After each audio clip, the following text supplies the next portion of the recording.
আসসালামু আলাইকুম রহমতুল্লাহ বারাকাতু। সুস্বাস্থ্যের জন্য 17টি করণীয় আমল বা কাজ সম্পর্কে আমরা তৃতীয় পাঠ বা অধ্যায় 3 নম্বর অধ্যায়ে আমরা আলোচনা শুনছি। ইতিপূর্বে 2টা গিয়েছে। এক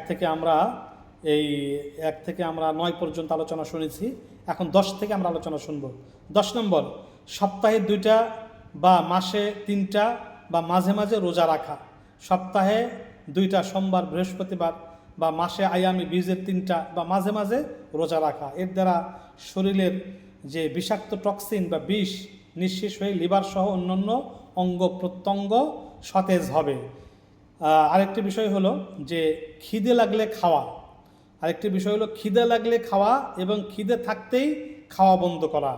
খিদে লাগলে খাওয়া এবং খিদে থাকতে খাওয়া বন্ধ করা এবং অধিকাংশ সময় ক্ষুধার্ত থাকার চেষ্টা করা। এতে এলেম বা মারেফাত খুব দ্রুত লাভ হবে। 11 নম্বর, নীরবতা অবলম্বন করা বা কথা কম বলা।